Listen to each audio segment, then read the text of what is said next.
Today's shiur begins 7 lines from the top of Daf Pei Dalid. We continue with the topic of a woman who had said koinem, a vow whereby she said shani nene labrios, a vow whereby the woman said she is not going to benefit, she forswears benefiting from mankind. The Mishnah indicated that she's entitled to the leket shikha upeah tithes. These are tithes that are left in one's field for the poor. The topic heading that you see on the side of the Gemara, the nosei, combined with the mivneh structural note, in which we feature a diamond marking. You'll see as we go along in the Gemara a diamond right here, 3 lines from the bottom, and on Omid Beis, in the middle of the Omid, Rava appears in a diamond.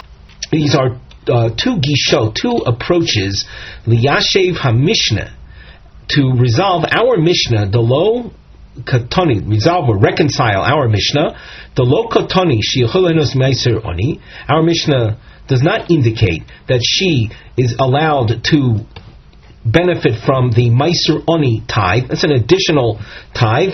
In addition to leket shikopea, a person sets aside 10% of his harvest for the poor during the 3rd and 6th year of the 7-year sabbatical cycle. So our Mishnah does not indicate that she is entitled to benefit from the meiser oni. Im braisa shekotani dumuteris b'meiser oni.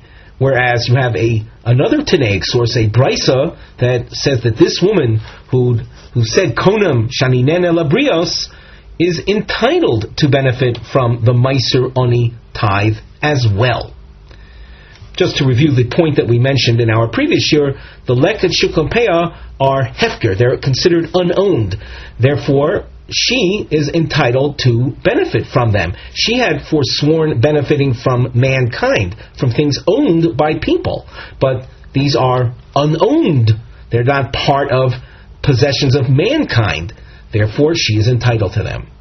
So we have to now understand why in our Mishnah do we get the impression that she's not allowed to take meiser oni, the tithe that is given to the poor, and in the brisa says she is entitled to that. And again, we're talking about a woman who had forsworn benefiting from people, from that which is owned by people. Now, the Gemara. V'lo kotoni uba meiser oni. Our Mishnah does not say that she's entitled to benefit from meiser oni. V'hatanya bebraisa uba meiser oni. But we have another Tanaic source which says that this woman who had forsworn benefiting from mankind is entitled to benefit from meiser oni. HaRav Yosef. Take note of the fact that this presentation of Rav Yosef, we have a long marking giving you a sense of the length of his point. So Rav Yosef says lo kashya, there is no contradiction, no difficulty per se. HaRav Yehonasan Berger. We have 2 different schools of Tanaic thought. One Rav Yehonasan, the other Rabbanon, and when we see their opinions, we'll then appreciate the difference between the 2 sources. Disnan, Rabbi Ozer Omer, Ein Adam Tzorech Likros Shem Al Meiser Oni Shel Demai. Rabbi Ozer deals with a case of a person who acquired produce from an amoritz. An amoritz is a person that is not diligent with all of the necessary tithing. It's true, he will separate the truma tithe that's given to kohanim, but the other tithes he is not so diligent with. Rashi gives a great deal of background to this, and we can look at the Rashi together. You see, he says, Rabbi Ozer Omer Rashi, toward the end of the Rashi commentary, Halokech perus me'amoritz b'shana hashlishis, a person who purchases produce from an ignoramus, an amoritz is an ignoramus, on the 3rd year of the 7-year sabbatical cycle, lo lahafresh meiser oni, and he thinks to separate the meiser oni tithe, eino tzorech likros lov shem meiser oni. He does not have to even declare verbally that a portion of the produce acquired is labeled, is dedicated as meiser oni. As far as the tithing of meiser rishon, the person who bought from the Amoritz doesn't have to concern himself with the Meiser Rishon tithe, which is given to the Leviim. The Leisi Levi Raya, the Loyave Amoritz, the Leisivle. And with regard to the Meiser Rishon, which is a tithe given to Leviim, we say, if there's any doubt about it, let a Levi come, bring proof that the Am Ha'oretz had not tithed it, and I will give it to the Levi.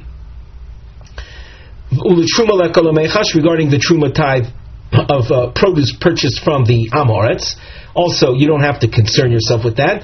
The Lo Nechshidu Am Ha'oretz Al Truma Disba Avoy Misa. They, the Amoratzim, the ignoramuses, are not suspect of not having tithed the Truma because it carries with it a serious offense, the offense of Misa, of death at the hands of heaven for someone who eats produce without having tithed the Truma.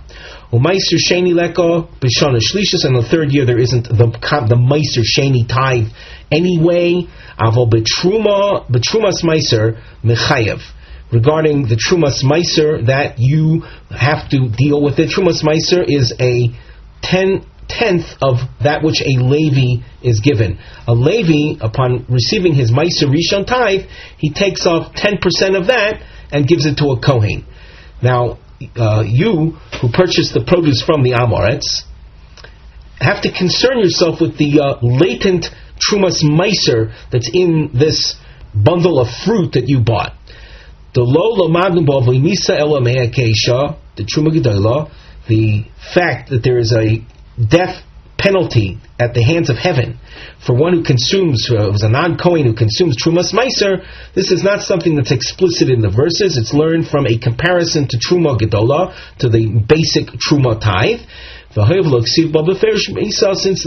Since death is not written out exclusively, the ignoramus is not someone who pays attention to the oral tradition with too much diligence. V'lo mafresh ben Trumas Meiser, and he will not have tithed the Trumas Meiser. V'al Meiser Oni ain't sorch likros olov afilu shame Meiser. Regarding Meiser Oni, Rabbi Eliezer in our Taneg source is of the opinion that you don't have to even korei shame. Korei shame is a verbal declaration that a section of the produce is that particular tithe. So Rabbi Eliezer will say is very lenient with regard to the Meiser Oni purchased from an Amoritz. That's the word demai that you see at the end of the Omid is a reference to produce purchased from an Amoritz. We continue at the top of Daf Pei Dalet Amud Beis. V'chachomim omrim korei shame v'ein tzorach lahafrish. The Chomim have a higher expectation, and they say that you do have to declare a portion of the produce you bought from the Amoritz as Meiser Oni, but you don't have to physically separate it. You don't have to physically give it to the poor man. Once again, we say that if there's any doubt about the original owner, the Amoritz, of having tithed this, so let someone bring proof that the Amoritz did not give it, and then I will give it. My lav. So here the Gemara wants this specifically. This is Rav Yosef's answer. So he comes to explain the basis of this controversy. Laman Domar Sfeiko Tovel. According to the Chachamim, who say the Sfeiko, this is a situation of doubt. That's what we're dealing with here when you're dealing with the Amoritz.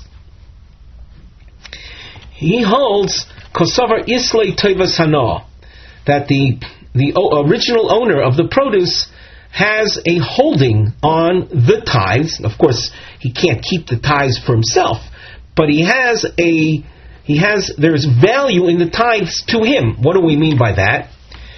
Tovas Hana is a situation where someone could come to you and say, I have a friend that's impoverished, and I would very much like you to give him your Meiser Oni tithe, and in exchange for your listening to me, for giving it to my friend, I'm going to pay you money.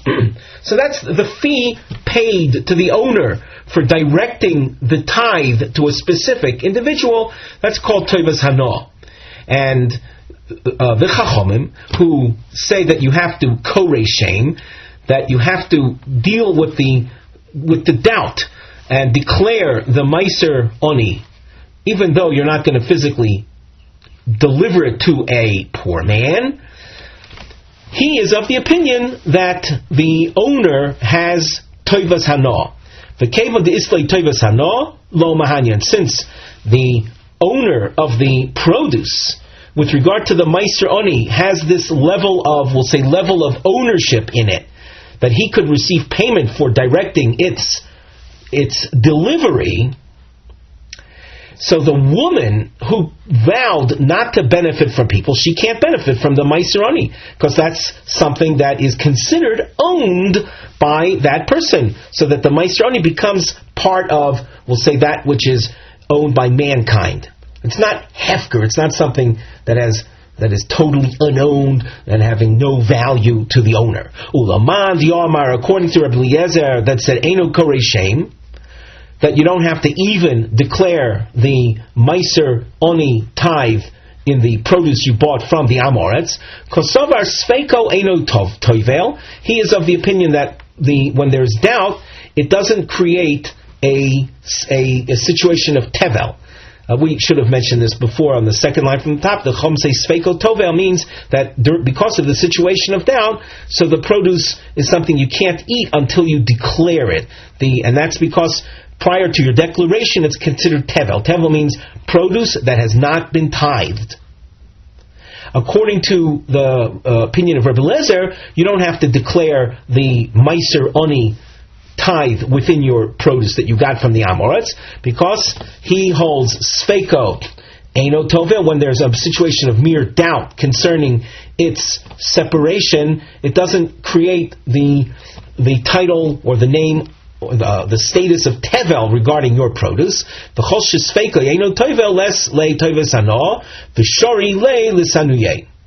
And anything that in a state of doubt does not create the status of tevel, so the owner has no holding on it.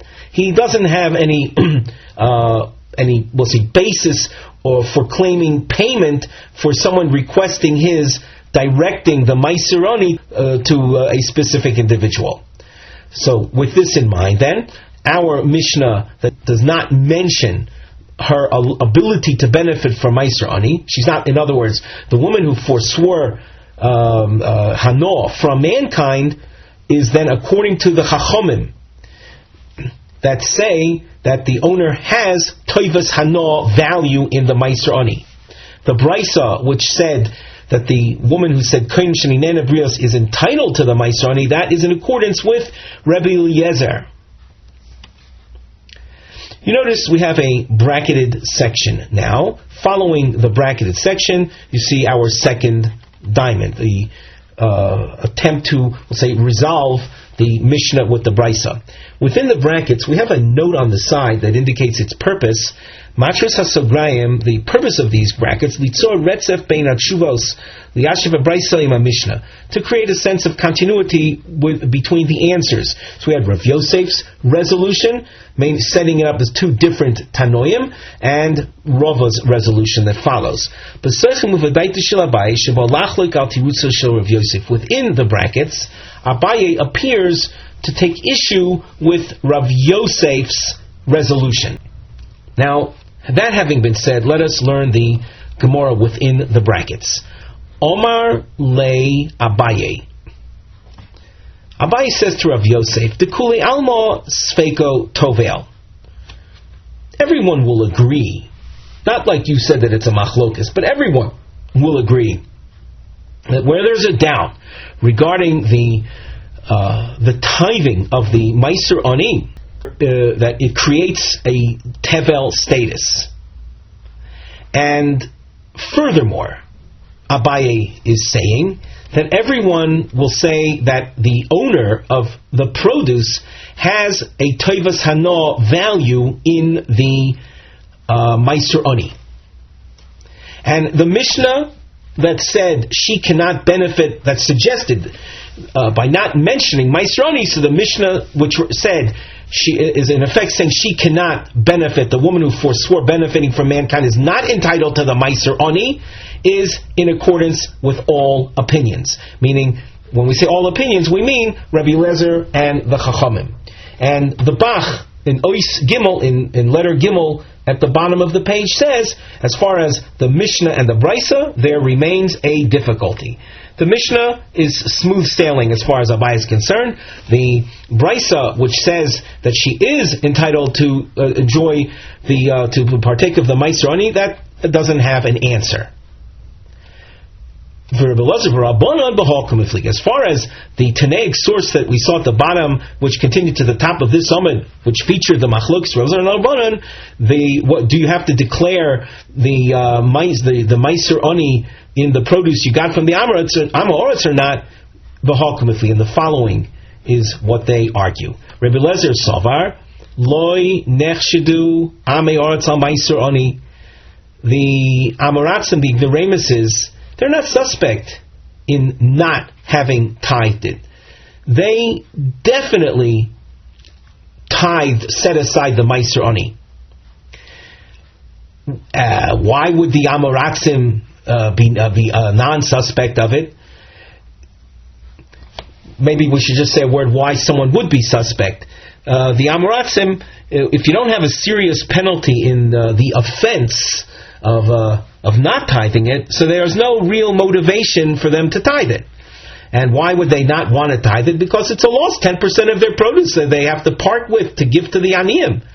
So there's reason to suspect someone of not tithing the Meiser Ani on the grounds that it's a loss for them. It's viewed by them as a financial loss. So Rabbi Lezer, who said you don't have to bother with the declaration of the Meiser Ani, it's because they really are not suspect. Why not? And here's the explanation. Kevon di'ilu mifkar nichse v'avioni v'shoka lehu. Since after he tithes the Meiser Ani, he, the Amoritz, could technically speaking declare all of his property hefker, meaning unowned, not mine anymore. And then what happens? He becomes himself impoverished. When he himself becomes impoverished, he then takes it right back. He takes the Meiser Ani that he tithed, no loss. Less leip seda. That's what we mean. There's no loss to him. So, according to Rabbi Ozer, the Amoritz will go along with the game, so to speak, tithe the Meiser Ani, and then reclaim it for himself. And therefore, the Amoritz will have tithed the Meiser Ani. For Rabbanan Savri, the Rabbanan who say you do have to declare the Meiser Ani tithe in the produce, the Rabbanan hold that the Amoritz won't do that. Nichse lo mafkirinish. A person won't declare all of his holdings unowned. The mirtas, he's afraid. Dilma zachi behu inish achrina. Because in the interim, when he does declare it unowned, someone else might just come along and claim it as his. Claim it from hefker. Claim it from its status of being unowned. And the original owner is then up the creek. He's in a total loss. Hilkoch nechshedu. Therefore, the Amoratzim, who aren't going to take the chance in being mafkir their nechasim, and thereby entitling themselves to the Meiser Ani, as we say, they're not going to take the chance. Therefore, they are suspect in not tithing the Meiser Ani, on the grounds that it's a big loss for them. Rava Omer. Again, as we said before, Rava is coming to resolve the Mishnah, which said she's not entitled to the Meiser Ani, with the Brisa that said she is. And we have a little note on the side. The starred note reads as follows: Rava benigud Rav Yosef. Rava, as opposed to Rav Yosef, Eino mamid Mishnah Brisa k'machloikis tanoim. He doesn't set up the Mishnah Brisa as two different schools of thought. Ela shemidabrim al shnei matzavim shonim shel hafroshas Meiser Ani. But rather, Rava says that the two sources, the Mishnah Brisa, are talking about two different circumstances with regard to the Meiser Ani tithing. The Gemara. Rava Omer kan b'Meiser Ani hamischalek b'soch habayis. And if you skip two lines, you see again we underline kan b'Meiser Ani hamischalek b'soch hagronos. There are two situations of a person tithing the Meiser Ani. If you're dealing with Meiser Ani that he delayed, he hadn't tithed it at the granary. He brought all the grains home before having tithed it, and he tithes it within his house. That's the first situation. That's Meiser Ani hamischalek b'soch habayis b'ksiva bei nesina. Regarding that, you see the word nesina meaning to give. v'nosato lalevi v'lager. You are giving it. Mishum hachi osur lei le'asanuya. Therefore, it is osur for one who forswore benefiting from people to receive it. Kan b'maiser onim is chalik b'soch hagronos. The brisa, which entitles the woman who have forsworn benefiting from people to receive maiser ani, is referring to the tithing at the granary before it's brought into the house. Kevon dechsiv bei, since the pasuk refers to that as v'nachta bisharecha, and you will leave it literally at your gates. So you're leaving it. It's not that you're giving it. You're leaving it there, and by your leaving it there, it's, let's say, demonstrative of it not being something of toivas hana. It's not something you're giving. You're leaving it, and they come and take it. So you're not directing to whom it's being given. Therefore, she is entitled to come and take it. That's shari leila sanuye. The Rashi on this point, we look at the Rashi together. We're looking at Rashi 3 lines before the wide lines. After he brought his granary into his storage area, and he had not tied the meiser oni at the granary, for reasons beyond his control, or simply didn't find any aniyim to give there. When he then encounters aniyim, he has to give it to them. Regarding that situation, since the Torah uses the word nesina, isbei toivas hana nami ketruma dechsiv bei nami nesina titnu truma l'kayin. Since it's similar to truma in the sense that, just like truma, which we know there is toivas hana, meiser oni that is distributed from your house, the word nesina also appears. So it too is labeled as something that has toivas hana. And as we explained before, that which has toivas hana in it, that has value to the owner, so the person who swore not to benefit from people is not entitled to it. The Rashi goes on,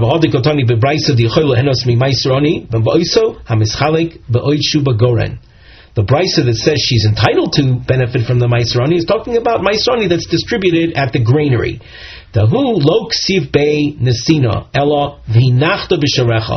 That situation does not have the word nesina, but rather v'hinachta b'shracha. You leave it at your gates. Tahainu, what is that a reference to? B'shas hagurin. That's at the granary. V'hahu leis bei tovas hana. That has no tovas hana in it, has no value to the owner. Da'ihu monach le hasam. The owner simply leaves it there. V'shokele kolman deboy. And anyone who wants to comes along and takes it. And therefore, the person who forswore benefiting from people is entitled to take it. We go back to the Gemara.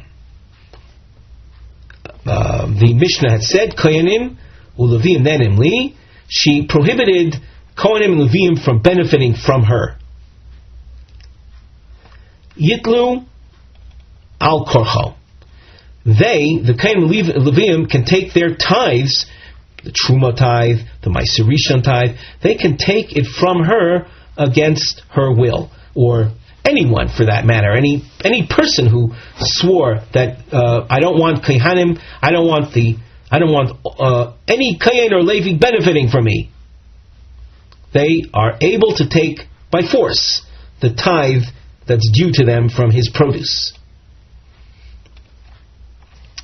On the side of the Gemara, we have a nosei mivneh heading. A house shape appears, and highlights the word alma. Alma is a word indicating a conclusion that we reach. So from the Mishnah, from the first part of the Mishnah, in this context of the Kohen Levim, from the first part we reach a certain conclusion. You can see we've underlined it in the Gemara regarding Tovas Hana. And if you say that they are able to take the Trumas and Maisris, and that's not considered then a violation of the vow, forbidding them to benefit from the owner, So it must be that the toivas hanoah is not considered mamon. It's true that you can direct it to, you can be asked to give it to so-and-so, but that is not associated with something of value. It's not categorized as mamon. So on the side we have noted that this house marking, birur im toivas hanoah nechshav mamon oiloi. And we're highlighting here maskonos me hareisha v'aseifa. What conclusions do we draw from the Mishnah regarding how to categorize this concept of toivas hanoah, the ability to direct to whom a tithe is given? Is that something that is considered of value? Is it within the realm of mamon, or it's not? It's my impression that the fact that someone might pay you for directing it to so-and-so, that might be the case, but it's not considered in legal terms something that's categorized as mamon, something of, let's say, a tangible value. There's another marking that will appear shortly, a crown shape, and these are tshuvos, liyashev reisha v'seifa demasnisen. These are attempts to resolve the reisha and the seifa, which up till this point appear to have, say, opposite or contradictory conclusions. So now we turn to the Gemara. The Mishnah had said that a person who declared that they do not want, they vowed that Kohanim and Levim shall not benefit from them, from the speaker. Kohanim Levim nenim li yitlu al korcho. The Kohanim and Levim are nevertheless allowed to take the tithes due to them against the will of the owner. Alma, we see from here toivas hanoah eino mamon. Ema seifa. Kohanim elu Levim elu nenim li. If the vower is declared specific Kohanim, I don't want them, or specific Levim, I don't want them to benefit from me. Yitlu achirim. Avol lahani lo. Others can take that were not identified in the vow, but the original ones are not allowed to take. Alma, well, that would lead us to the conclusion that toivas hanoah mamon. Why is it that they cannot, the specified Levim cannot take their Meiser Rishon tithe from the owner? Because it's something that has value to the owner, and the owner said, I don't want you to benefit from me. So it must be that taking the Meiser Rishon tithe is in effect taking something of value to the owner. Omar Rav Hoshaya. There's another girsa that has Rav Yosef. If you want to be gores here, Rav Yosef, you'll notice that later we have Rava giving his approach, and that would make the sugya here parallel to the sugya before, where we have the two diamonds in which we featured there Rav Yosef and Rava, each one giving their resolutions. Here too you would have Rav Yosef and Rava again giving their resolutions to this part of the Mishnah. But whichever way, we have the first answer, number one, lo kashya, ha Rebbe v'ha Rav Yossi Rav Yehuda. And interestingly, this would be if you go race Rav Yosef, it's the same type of approach that he took before, setting up the two sources as being a machlokes tanoim. Here, when we say the two sources, they're within our Mishnah itself, as opposed to the sugya before, which was a resolution of a Mishnah with a brisa. So Rav Hoshaya, or Rav Yosef, gives his answer. You're simply seeing two different opinions in how to categorize toivas hanoah. Is it considered mamon?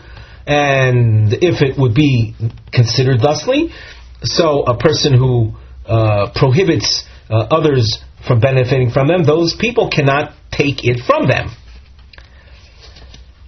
You'll notice that we have a bracketed section. If you were to skip the brackets, you would come immediately to the second approach. Rava says that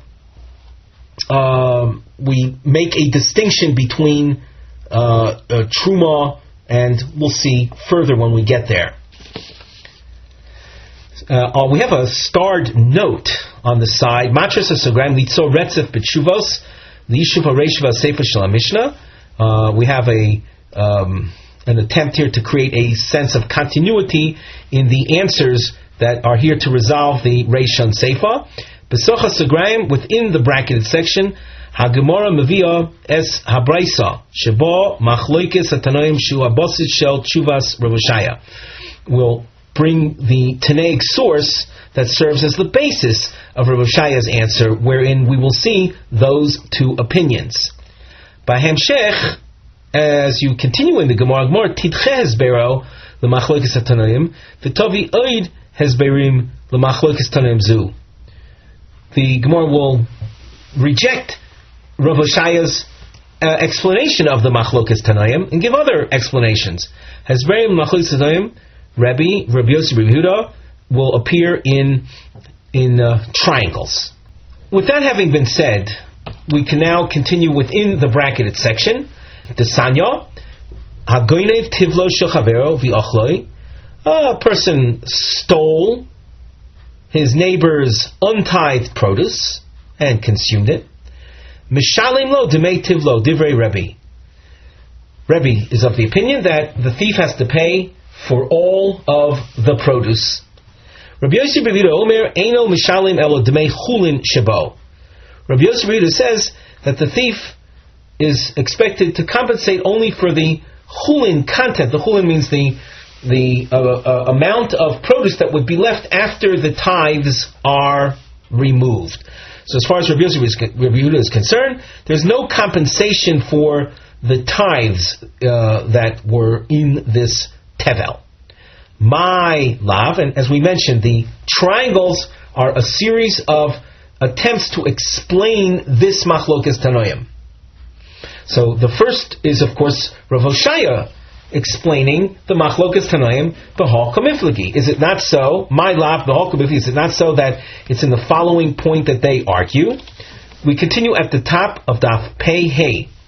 The Rebbe Savar, Rebbe who said that the thief has to pay for the entire amount, he holds Toivas Hano Mamon. The owner, not only with regard to the chulin, which is what he would have personally consumed, but even the tithes have value to the owner in the sense that he can direct to whom the tithe would be given. That's the Toivas Hano issue. And Rebbe holds that ability to direct is something of value. It's considered mamon, and therefore the thief has to compensate for that as well. Rabbi Yossi Rabbi Yehuda Savar, Rabbi Yossi said you pay only the demei chulin, the portion of the produce, of the stolen produce that the owner would have kept for himself. He holds Tovas Hano Eino Mamon, that this Tovas Hano concept is not something classified as mamon, of something of value. Here the Gemara rejects that. Lo, dekule alma toivas hano eino mamon. Whether it's Rebbe or Rabbi Yossi Yehuda, meaning even Rebbe, who said you have to pay for everything, the thief has to pay for everything, he nevertheless is not going to view the toivas hano as mamon. So, at this point, you have to realize then that what Rav Hoshaya was trying to do to resolve the ratio with the Seifa, that is, we'll say that's rejected now, that's discounted, and we're not dealing with then that particular problem. What we're dealing with right now is understanding the machlokas Rebbe and Rabbi Yossi Rabbi Yehuda. Ela hacha b'matanas shelo hurmu komiflagi. Matanos are the tithes shelo hurmu that haven't yet been separated. They're arguing, how do you look at unseparated tithes? We look at the Rashi on the second line from the top, the Matanos shelo hurmu komiflagi, the Rebbe Savar kemi shelo hurmu damyon. It's as if they haven't been separated. If they haven't been separated, it's all there. So then it's to be the thief has to pay for all of the produce. Rabbi Yossi and Rabbi Yossi would be of the opinion that they have been. It's as if they have been separated, and therefore you pay only for the chulin. The Gemara challenges that. V'i toivas hano eino momon. If you're going to say, as we said, that everyone holds toivas hano is not momon, mali hurmu, mali lo hurmu, what difference does it make whether we view them as if they've been separated or not? We take a look at the Ran commentary. We're going to look at the Ran from the third line from the top. The most recent attempted explanation of Rebbe and Rabbi Yehuda was regarding this issue of matanos untithed tithes. The Rebbe Savar Kevon Shalohurmu Trumusumaisus Havlu Kechulin Shabo Delav Kimi Shuhurmu Damyon. Rebbe says that we view them as if it's part of the chulin because they haven't been tithed; they're not viewed as tithed. And Rabbi Yossi Sover Kimi Shuhurmu Damyon V'ein Lo Bohem Klum. Rabbi Yossi, on the other hand, says it's as if they've already been tithed and the owner has no holding on it anymore. The Ran goes on. The Gemara had asked if that's how you're going to analyze the machloikes. Well, once you have declared that toivas hano is not momon, mali hurmu, mali lo hurmu, what difference does it make whether you view it as if they've been separated or not? The keva to toivas hano ain't no momon, ki lo hurmu. Once you say that toivas hano is not something of value, if the tithes then are not viewed as tithe, my havi, what difference does it make? My havi to psichi beit truma meiser shein lo boen klum. What difference does it make? Psichi means that there's mixed into the produce truma and meiser, but he has no holding on it. He has no value from it.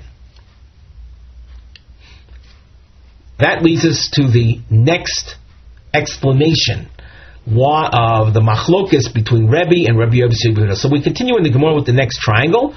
Elohainu taimo de Rebbe who said that the thief has to pay for the entire quantity of stuff, even though we're working with the idea right now that toivas hano is not momon. Why does the thief have to pay for the whole quantity? Konsur Rabbanan leganav ki hechi delo lignoiv. The Rabbanan imposed a fine upon the thief to deter him from stealing. And Rabbi Yossi Savar, Rabbi Yossi says, no, the owner is not entitled to receive compensation for all of the produce, but rather just for the Dumei Chulin Shaboy. Rabbi Yossi holds, Konsur Rabbanan Balabayis, Ki Hechi de Lo Lishi L'Tivle. The Rabbanan imposed a fine in manifesting itself here in the loss of his inability to receive compensation for the entire amount. Why is the Balabayis penalized? Because he delayed the tithing. In other words, what happened here? The thief came and stole a pile of untithed produce. That means that the Balabais was not swift in tithing immediately. And as a result of that, we say, we slap the Balabais on the wrists, so to speak, for having delayed in the tithing. The translation is again kihechi de lo lishi tivle, so as to deter the owner from delaying. Lishi is to delay the tivle, delaying the tevel in his possession. Rava Omar. Before we go further, we look at the Tosfos commentary that you find at the lower part of the page, in the middle of the wide lines in the Tosfos commentary. Rava Omar Masnisin Islay, the Mishnah, which we saw that the Kohanim and Leviim, if she specifies which ones are not to get it, so others are allowed to take it, but the original ones that she specified are not allowed to take. Well, Masnisin Islay Toivas Hano Momon. The Mishnah in principle holds that Toivas Hano is something of value. That if that's the case, then we have to explain the ratio in this case, where if all the Kohen Leviim were sworn not to benefit from the owner, why is it that they are allowed to take it against the owner's will? Kevon de mitzar olayu, since the owner prohibited all Kohanim and Leviim from taking their truma tithe, havi afra bi'alma. It's as if the tithe is mere dust. Why is it as if it's mere dust? Kevon de osar kol Kohanim Leviim, since the owner prohibited all Kohanim Leviim from taking the tithe. In kain osar hu litain trumosov l'shum kayin. And therefore, the owner can't give the trumos to any kohen. And he can't give it, as we said that Toivus Hano is mamon, and he prevents all of them from receiving. He has no Toivus Hano in it, because he, by virtue of his oath, his vow, he can't give it to anybody. And to keep it for himself, he can't do that either. Ulakach eino shelo. By his own vow, he's created a predicament that the trumas and maisras are not his. Umutorin litlo bal korchadavi kamishena shelo. And since he's put himself, he's like locked out all giving possibilities. It's sort of like a boomerang situation. He made it. He vowed that no one is going to get it from him. Oh, if that's what you vowed, you've made it now like it's not even yours. And therefore, Yitlu Bal Korcho. Aval b'seifa, the muter le'enes l'miktzas kehanim, in the seifa where he simply banned part of only specific kohanim from benefiting from him, Havilo Toves Hanobo. The owner still has Toves Hano in it, in that he can give it to someone else, and he can choose to whom to give it to. And therefore, those kohanim that he forbade from benefiting from him cannot come and take it. So we'll see this now in the Gemara. It's rather terse in the Gemara, but having read the Tosfos, we'll understand what Rava is saying. So we go to the text, Rava number 2 in the crown. Rava Omar Shiny Truma. The case of Truma is different, and specifically in the Reisha of the Mishnah, where it said that one who banned all the Kohanim Leviim from benefiting from him can come and take the Truma against the owner's will. The following is the reason for that, for taking against his will. Mishum de Truma l'chazia elo l'Kohanim. The Truma tithe is fit only for Kohanim. V'keva de ka'asi l'misra alayhu, and since he, the owner, came and forbade it to all of the Kohanim, Shavio Afro Balmo, he has now made it the Truma tithe. And I think the same applies to the Meiser, because the Mishnah spoke about the Levium as well. It is like mere dust. Why? The owner himself, he can't take it for himself. He's not entitled to take Trumas to go to Kohanim and Meiser Rishon that goes to Levium. On the other hand, he can't give it to anybody. So what is it then? It's like dirt. It's Afro Bialmo. Oh, it's like mere dirt. They can come and take it against his will, and they're not in violation of the vow. The vow stated that he's not to benefit others. Benefit means giving them something of value. But once you've made it into mere dirt, so they're entitled to take it. With that, we conclude our shiur for today.